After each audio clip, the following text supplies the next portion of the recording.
Good morning friends. আজ সকালবেলায় ঠাকুরদের পুজো করতে করতেই ব্লগটা স্টার্ট করলাম। পুজো করতে করতে না, পুজো হয়ে গেছে। পুজো হওয়ার পর তোমাদের দেখালাম। দেখো কত ফুল, গাছের ফুলও ছিল, আবার দোকান থেকে কিছু কিনেও নিয়ে এসেছিলাম। আজকে তো বৃহস্পতিবার, তাই ফুলটা একটু বেশিই লাগলো। যাই হোক, পুরো আমার ঠাকুরদের জায়গা পুরো ভর্তি হয়ে গেছে। আমার তো খুব পছন্দ হয়েছে। আজকে এতগুলো জবা দিয়েছি, মনটা শান্তি হয়ে গেল। খুব ভালো লাগে, বেশ ফুলে ভর্তি হয়ে থাকবে। তারপর মেয়ে একটু চা করলো, জানো। তা বললাম দে আমাকেও একটু দে, তোমরা তো জানো সকালবেলা আমি কতবার চা খেয়ে ফেলি। তা মেয়ে চা করলো, নিচেই করেছিল টি ব্যাগে। আর তখনও ঘর দরের বিছনা মাদুর আমার তোলা হয়নি, কারণ যে ও একটু বেলা করেই উঠলো, ওই জন্য। তারপরে আগে জানলা টানলাগুলো খুলে দিলাম ঘরে। আজকে বাইরে খুব ঝলমলে সুন্দর ওয়েদার। চারপাশটা দেখছো কি সুন্দর লাগছে। ঘরের জানলা দিয়েই অনেকটা আকাশ দেখা যায় আমার। এইটাই হচ্ছে আমার ঘরের প্লাস পয়েন্ট। তারপর আবার কি, তারপর আবার রেডি শেডি হয়ে গেলাম একবারে, চুল টুল আঁচড়ে নিয়ে। তারপরে কারণ সম্রাটবাবু এসেছিল, সম্রাটবাবুকে জলখাবার দিয়ে দিয়েছি। তারপর উনি ঘোরাঘুরি করছিলেন, তাই অনেক একটু দেখিয়ে এলাম তোমাদের। আর তখন বাপিকে সবে চা আরেকবার দিয়েছি, আর মানি তখনও ঘুমাচ্ছিল। আর দেখো বাবা আর মেয়ের দেখো আদর, দেখো বাবারে বাবা। তারপর আমার যথাস্থানে চলে এসেছি রান্নাঘরে। রান্নাঘরে এসে না মনটা কেমন কেমন করে উঠলো। গায়ে ঠান্ডা হাওয়া লাগছিল। আজকে কি ঠান্ডা ঠান্ডা পড়ে গেছে গো। শীত যেন আবার ফিরে আসছে। আমার তো হেব্বি মজা লাগছিল। বাইরের দিকে তাকাচ্ছি আর দেখছি কি মজা, ঝকমক করছে, আর কি হাওয়া দিচ্ছে দেখো। গাছের পাতাগুলো সনসন করে উঠছে। তার মধ্যে রান্না কমপ্লিট করে ফেলেছি অনেকটাই। দেখতেই পাচ্ছ শিমের ঝাল করেছি পোস্ত আর সর্ষে দিয়ে। ভাত তো রেডি। আর এধারে হচ্ছে ওই শাটিন মাছ করেছি। বললো নাকি সবাই যে মাংসের মতো করলে খেতে ভালো লাগে, তাই সেরকমই একটু কষা কষা ভাবেই করেছি, তবে আমি খাইনি। এইটা হচ্ছে কপি ভাজা। মেয়ে খেতে খুব ভালোবাসে গো, একটু রুটির সঙ্গে দিলেও খেয়ে নেয় ও। আর এইটা তখনও রান্না হয়নি, ফুলকপি আলু দিয়ে কষা করেছিলাম, ভালোই হয়েছিল খেতে। তখনও রেডি করতে পারিনি, তবে করে নেবো কিছুক্ষণের মধ্যেই। টমেটো বেটে রেখে দিয়েছিলাম, একটু আদাও ছেঁচে নিলাম।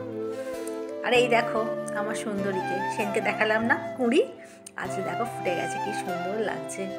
এবারে মানে স্টিকটা যেন তো ছোটো এসছে। অন্য বছরে না একটা স্টিকে 4টে 5টা না 6টা থাকে ফুল, এবারে মাত্র 2টো কুঁড়ি এসছে গো। তা বাবা যাই হোক, নেই মামার থেকে কানা মামাই ভালো এসছে, এইটাই আমার কাছে বড় কথা। আর এই দেখো আমার আর এক সুন্দরীকে, কি সুন্দর মিষ্টি লাগছে দেখো।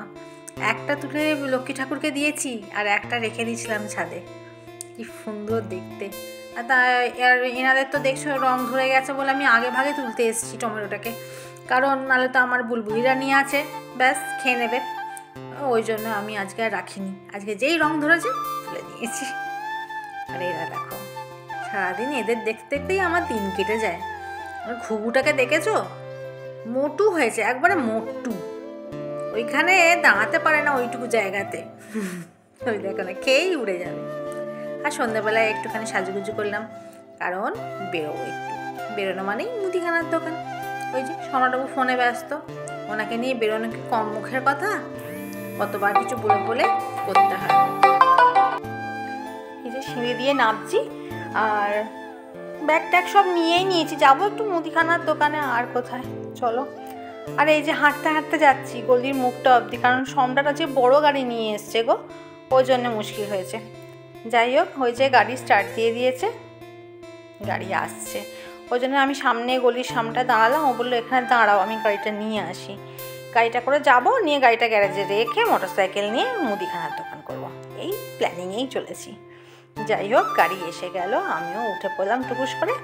আর চলো, সম্রাটবাবু গাড়ি চালাচ্ছেন, আমি বসে আছি। তারপর গাড়ি রেখে চলে এলাম মোটরসাইকেল নিয়ে মুদিখানার দোকান।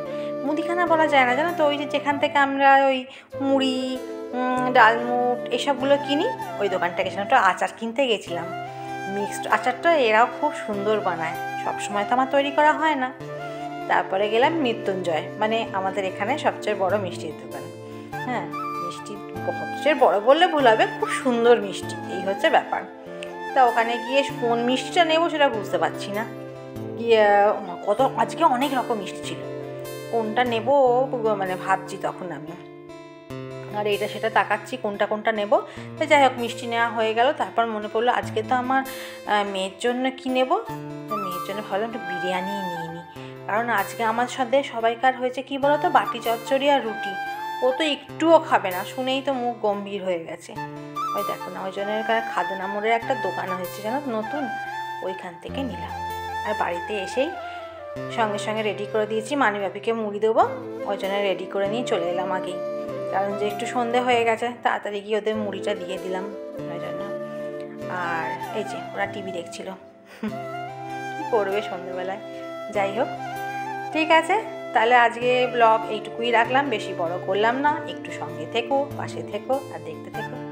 Tata bye bye and sweet dreams.